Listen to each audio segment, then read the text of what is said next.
Hello student, today I start new topic application of derivative। देखिएगा derivative या differential coefficient का कहाँ कहाँ कैसे यूज किया जा सकता है वो आपको हम बता रहे हैं। पहला यूज है to determine the rate of change of quantity. किसी पैरामीटर के चेंज होने पे उस फंक्शन में कितना चेंज होगा, इसको हम dy/dx से निकाल सकते हैं। दूसरा, फंक्शन इंक्रीजिंग फंक्शन है कि डिक्रीजिंग फंक्शन है, इसको हम बता सकते हैं। अप्रॉक्सीमेट वैल्यू ऑफ क्वांटिटी, जैसे आप लोग को √25 की वैल्यू 5 होती है तो सब जानते हैं, लेकिन √25.25 या 80 इसकी वैल्यू कितना होगा, तो हम आप लोग कहेंगे लगभग 5 पॉइंट समथिंग होगा। 5 पॉइंट समथिंग ही अप्रॉक्सीमेट वैल्यू है। तो हर क्वांटिटी का अपना अप्रॉक्सीमेट वैल्यू निकालने का तरीका होता है, जो एप्लीकेशन ऑफ डेरिवेटिव की मदद से हम लोग निकाल सकते हैं। Equation of normal, equation of tangent, जैसे कोई फंक्शन ये दिया गया है y = f(x), तो इस पे इक्वेशन ऑफ नॉर्मल, ये नॉर्मल है, ये टेंजेंट है, और इस टेंजेंट का इक्वेशन और इस पे ये नॉर्मल का इक्वेशन, ये हमारा नॉर्मल है।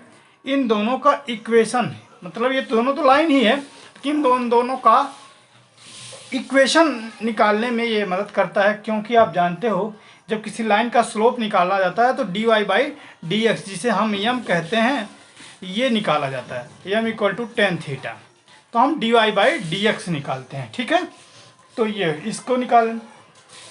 अंतिम है मैक्सिमा और मिनिमा फाइंड करने के लिए किसी फंक्शन के लिए वो मैक्सिमा कहाँ पे है, मिनिमा पॉइंट है कहाँ पे है। जैसे इस पॉइंट पे फंक्शन y = f(x) मिनिमा होगा, ये जो भी पॉइंट होगा इस पे क्या होगा, फंक्शन मिनिमा होगा या मिनिमम होगा।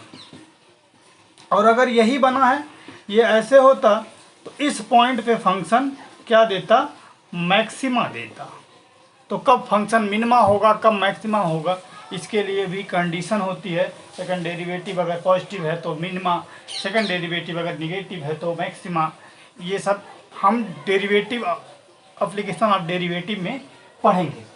चलिए, फिलहाल हमको पढ़ना है अब rate of change of quantity. Quantity क्या क्या होते हैं देखिएगा। क्वांटिटी जैसे like area, volume, surface area आते हैं, क्वांटिटी पढ़ते हैं थोड़ा सा।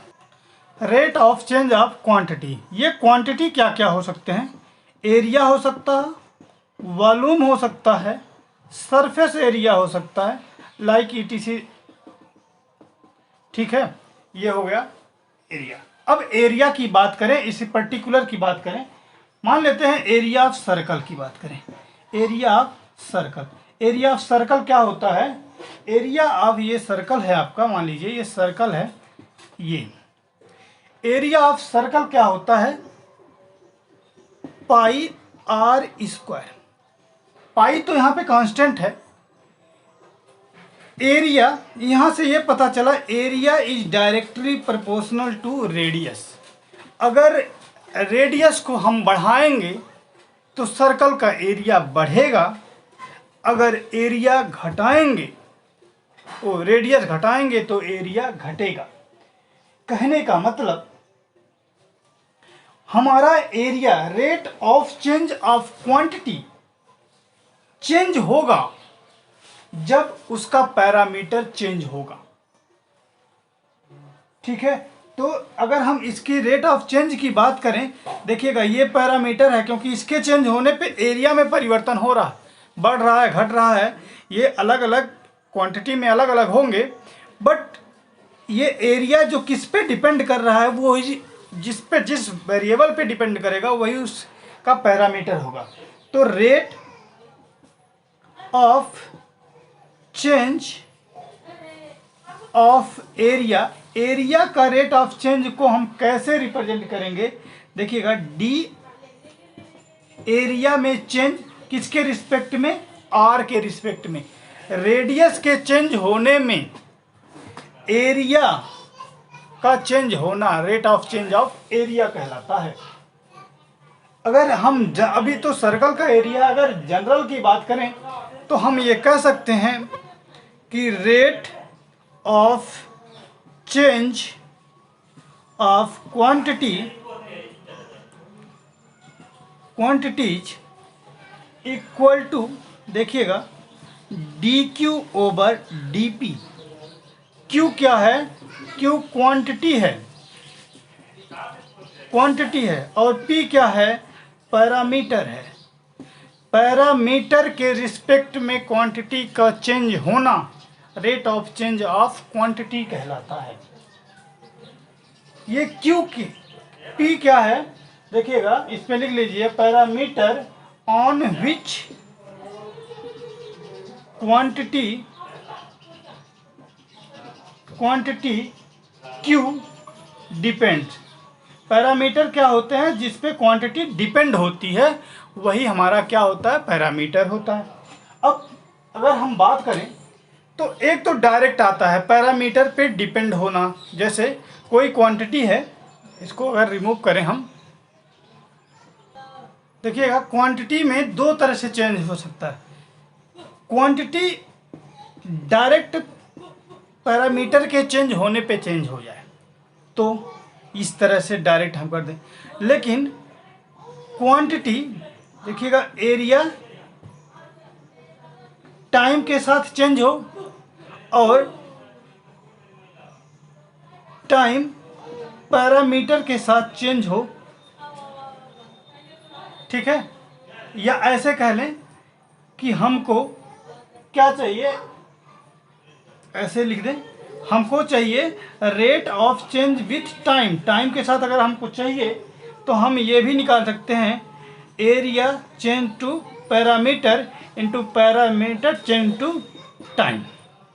कहने का मतलब डायरेक्ट एरिया पैरामीटर चेंज कर रहा है, एरिया पैरामीटर चेंज हो, लेकिन पैरामीटर खुद टाइम पे चेंज हो रहा है, टाइम के चेंज होने पे चेंज हो रहा है, तो हम इस तरह के फार्मूले का यूज करेंगे, ठीक है। अगर हमको rate of change with time, with respect to time निकालना है, तो हम क्या पहले निकालेंगे, rate of change of parameter and parameter change with time.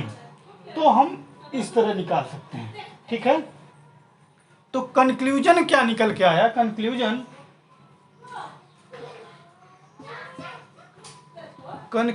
क्या निकल के आया, rate of change of area equal to dp upon da upon dp, या डी आर, जो भी लिखना चाहें। अगर एरिया की बात कर रहे हैं तो डी आर होगा। इसको लिख सकते हैं change in area upon change in radius, ठीक है।